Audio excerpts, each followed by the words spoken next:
Hello friends, welcome to DL study classes. Friends, आज के video हम रीजनिंग के प्रैक्टिस सेट को लेकर आए हैं, जो कि आपके RRB, NTPC, SSC GD, RPF constable इसी प्रकार के गवर्नमेंट एग्जाम पूछे गए हैं। और रीजनिंग के इन सभी प्रैक्टिस सेट के वीडियो में टाइप वाइज क्वेश्चनों को सम्मिलित किया जा रहा है। जिस टाइप के क्वेश्चन आपके एग्जाम में पूछे जाते हैं उन सभी टाइप के क्वेश्चनों को इस वीडियो में सम्मिलित किया जा रहा है। तो आप लोग रीजनिंग के इन सभी प्रैक्टिस सेट को एक बार जरूर देखिए। यदि आप एसएससी या रेलवे किसी भी एग्जाम की तैयारी कर रहे होंगे तो आपके एग्जाम के लिए रीजनिंग के ये सभी प्रैक्टिस सेट बहुत ही महत्वपूर्ण हैं। तो चलिए बिना देरी किए हुए अपने क्वेश्चन को आगे बढ़ते हैं और देखते हैं कि किस प्रकार के रीजनिंग क्वेश्चन हमारे एग्जाम में पूछे जाते हैं और उन क्वेश्चनों को हल करने का सबसे आसान तरीका क्या हो सकता है। जिसमें पहला क्वेश्चन दिया गया है,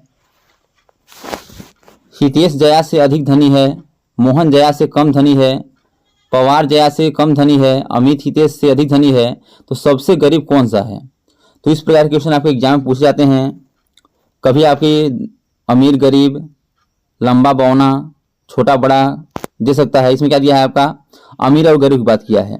तो जो सबसे अमीर होगा उसे ऊपर रखेंगे, यानी कि एक बड़ा सा लाइन खींचेंगे, और जो सबसे कम गरीब होगा उसे छोटा से प्रदर्शित करेंगे, यानी छोटे लाइन से। तो चलिए देखते हैं इसमें बोला क्या रहा है। हितेश जया से अधिक धनी, यानी हितेश क्या है, जया से अधिक धनी है। तो हितेश क्या हो जाएगा, यश से दर्शाएंगे हितेश को, और जया से क्या हो जाएगा, यह बड़ा हो जाएगा, क्योंकि जया से क्या है, अधिक धनी है।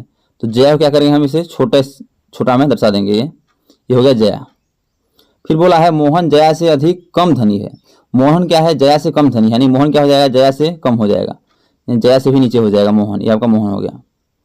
फिर देखिए बोला है पवार जया से कम धनी है। पवार क्या है, जया से कम धनी है, यानी पवार क्या है, पवार आपका जया से कम धनी है। तो पवार आपका यहाँ भी हो सकता है, यहाँ भी हो सकता है, और पवार आपका यहाँ भी हो सकता है।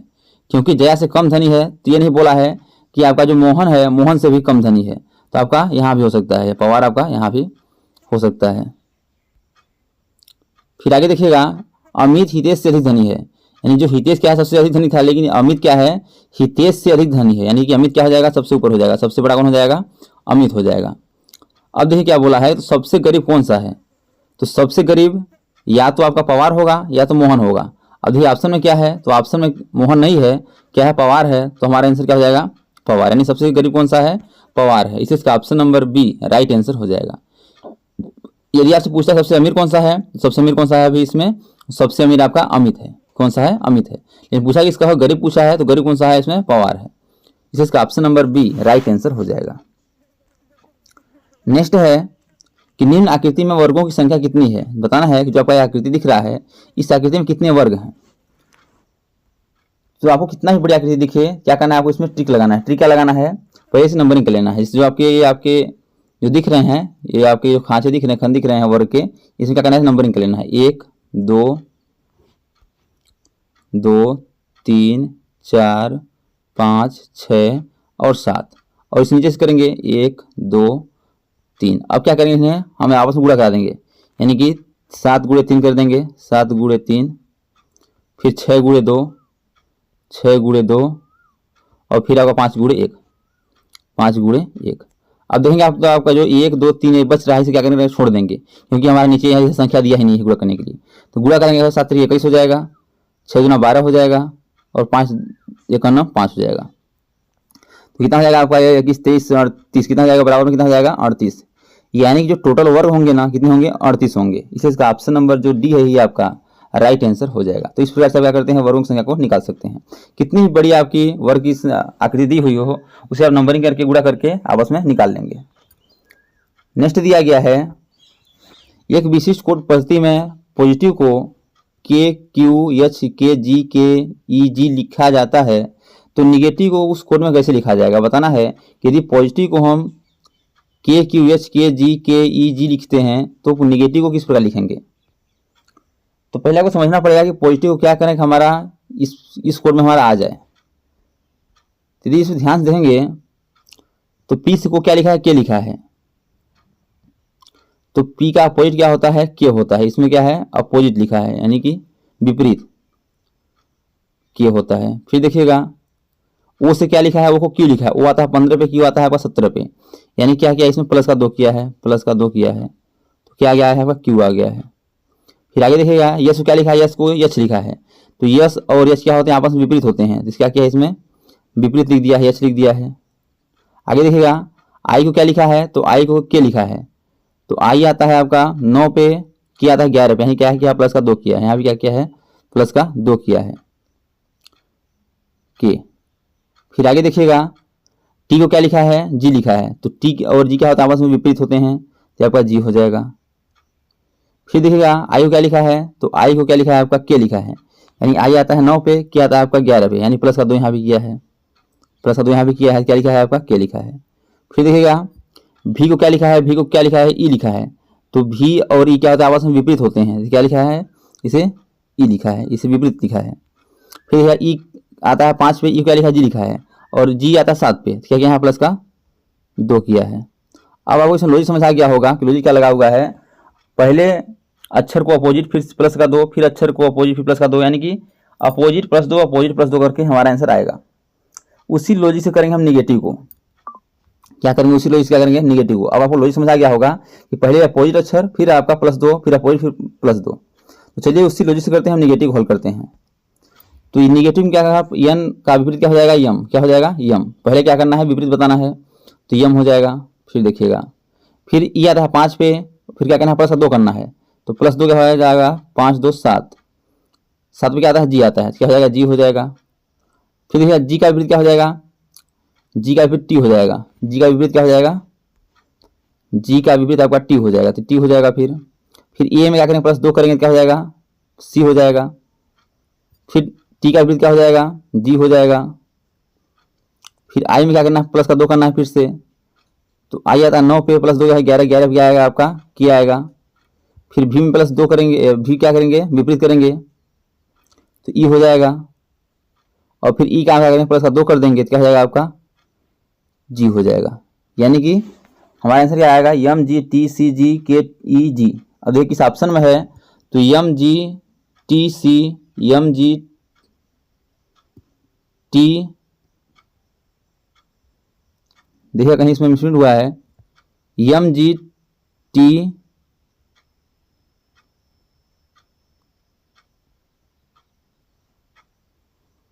यम जी टी, देखिएगा इसमें विपरीत हुआ है, फिर प्लस का 2 ये आता है 5 पे, फिर आपका जी टी ए प्लस 2 यानी सी, फिर आपका इसमें जी के ई जी।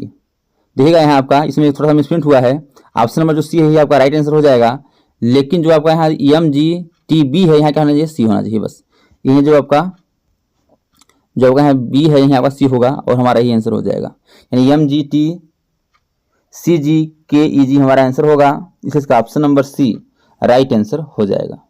तो आपको लॉजिक समझ आ गया होगा कि क्या करना है, पहले विपरीत करना है प्लस का 2 करना है। नेक्स्ट क्वेश्चन दिया गया है, यह क्वेश्चन आपका कथन एवं निष्कर्ष से है। क्वेश्चन है कि कुछ नीले हरे हैं, सभी हरे पन्ने हैं, सभी पन्ने रत्न हैं। निष्कर्ष बोला है कुछ नीले रत्न हैं, कुछ रत्न हरे हैं। तो कथन एवं निष्कर्ष क्वेश्चन को हल करने से पहले क्या करना है, आपको कथन को अच्छे से पढ़ना है और कथन को सत्य मानना है, फिर जो कथन बोल रहा है उसके हिसाब से आपको निष्कर्ष के आंसर को देना है। तो कथन बोला है कुछ नीले हरे हैं, यानी कुछ नीले, ये हम नीले का व्यंजन बना लेंगे पहले। कुछ नीले क्या हैं, जो कुछ नीले हैं ना ये क्या हैं, कुछ नीले हरे हैं, हरे हैं। फिर बोला है सभी हरे पन्ने हैं, जितने भी हरे हैं ना ये क्या है पन्ने, पन्ने के अंतर्गत हैं, पन्ने हैं। और सभी पन्ने रत्न हैं, और जितने भी पन्ने हैं ना, जितने भी पन्ने हैं क्या है यह रत्न है। इस प्रकार से आपका बेनेग्राम बन गया। निष्कर्ष क्या बोला है कुछ नीले रत्न हैं, देखिएगा कुछ नीले रत्न है क्या, हाँ तो बिल्कुल सही बोला है, क्योंकि रत्न का कुछ हिस्सा क्या है नीला में है, तो आपका सही बोल रहा है। फिर देखिए कुछ रत्न हरे हैं, तो रत्न का कुछ हिस्सा हरा में है क्या, तो रत्न जितने भी हरे हैं रत्न के अंतर्गत हैं, तो ये भी आपका सही बोल रहा है। तो आपका निष्कर्ष 2 भी सही है। जब दोनों निष्कर्ष सही हैं तो देखिए इस ऑप्शन में है, तो आपका ऑप्शन नंबर बी में दिया गया है कि निष्कर्ष 1 और 2 दोनों पालन करते हैं, इसलिए इसका option number B right answer हो जाएगा। नेक्स्ट दिया गया है, ये क्वेश्चन आपका कैलेंडर से है कि यदि 30 जनवरी 2010 को शनिवार था तो 1 मार्च 2011 को सप्ताह कौन सा दिन होगा। बताना, यदि 30 जनवरी 2010 को शनिवार था तो 1 मार्च 2011 को सप्ताह कौन सा दिन था। तो 30 जनवरी 2010 को क्या दिया है, शनिवार दिया है। 30 जनवरी 2010 को क्या दिया है, शनिवार दिया है। तो हम एक साल आगे जाएंगे तो क्या होगा, जब एक साल आगे जाएंगे क्या होगा, हमारे एक दिन बढ़ेगा, क्योंकि 52 सप्ताह प्लस एक दिन होता है यदि लीप वर्ष नहीं है तो। क्योंकि 2011 में जाएंगे हम, 2010 से कहाँ जाएंगे, 2011 में, और 2011 क्या लीप ईयर नहीं है। जब लीप ईयर नहीं है क्या होगा, एक दिन बढ़ेगा, यानी कि 30 जनवरी, यहाँ कौन सा दिन दिया है, यहाँ आपका शनिवार दिया है, सैटरडे दिया है, शनिवार दिया है, शनिवार दिया है।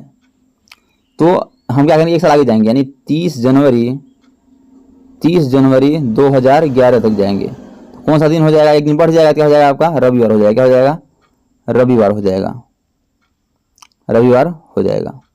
अब देखिए अब कहाँ हमें बोला है 1 मार्च 2011 तक, अब 30 जनवरी तक पहुंच गए हैं, तो जनवरी का कितना दिन होता है, 31 दिन का, तो एक दिन जनवरी में बचा, प्लस 28 दिन आपका फरवरी में हो जाएगा, क्योंकि फरवरी आपका लीप वर्ष नहीं है 2011 वाला। और फिर 1 मार्च यानी 1 तारीख तक। अब देखिएगा इन्हें जोड़ देंगे आपस, क्या हो जाएगा, 30 हो जाएगा, क्या हो जाएगा, 30 हो जाएगा। अब 30 क्या करें हम, 7 से भाग कर देंगे, क्योंकि प्रत्येक 7 दिन बाद क्या होते हैं, हमारे दिन रिपीट होते हैं। तो 7 चौक 28, कितना बचा आपका शेषफल में, तो शेषफल कितना बचा, शेषफल बचा आपका 30 में 28 क्या बचा आपका 2। अब जो 2 आपका शेषफल बचा हुआ है और जो आपका दिन दिया गया उसे हम जोड़ देंगे, तो शेषफल बचा है 2 और दिन कहाँ तक पहुंच गए हैं हम, रविवार तक। तो रविवार में क्या करेंगे, 2 दिन जोड़ देंगे, तो एक दिन जोड़ेंगे तो आपका सोमवार, दूसरा दिन जोड़ेंगे तो मंगलवार। यानी कि यदि 30 जनवरी 2010 को शनिवार था तो 1 मार्च 2011 को सप्ताह का मंगलवार दिन होगा। इसलिए इसका option number B right answer हो जाएगा।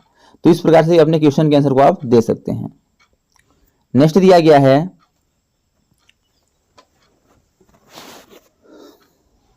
निम्नलिखित आकृति में कितने आयत हैं। तो ये तो आप बहुत आसान क्वेश्चन है, क्योंकि आपको दिख ही रहा है, एक आयत दिख रहा है यहाँ से, ये 2 2 3 4 5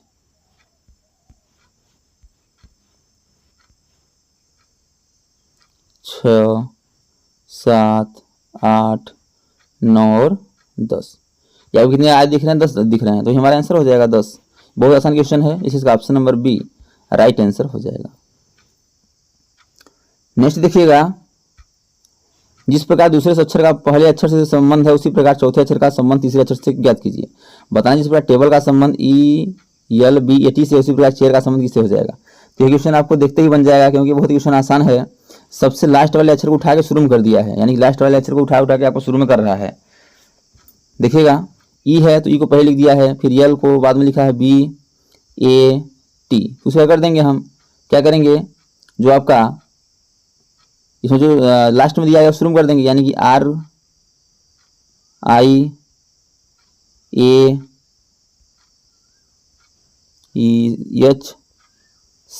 यही आपका आंसर होगा, RIAHC। अब देखिए RC को लिखिए, ऑप्शन स्टार्ट है तो option number D right answer हो जाएगा। नेक्स्ट दिया गया है, उस सही विकल्प को चुनें जिसमें दी गई श्रृंखला के रिक्त स्थानों में उसी क्रम में रखने पर श्रृंखला शारीरिक रूप से पूरा हो जाएगा।